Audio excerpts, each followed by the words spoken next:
Ailey Reisman is going home with 2 gold medals. Just like teammate Gabby Douglas, the U.S. captain won the title on floor exercise Tuesday, August 7, about an hour after getting a bronze on balance beam.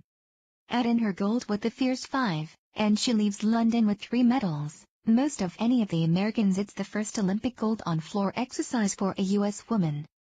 Catalina Ponor of Romania won the silver, and Alia Mustafina of Russia got the bronze. World champion Jordan Weber was 7th. The pre-Olympic favorite failed to win any individual medals.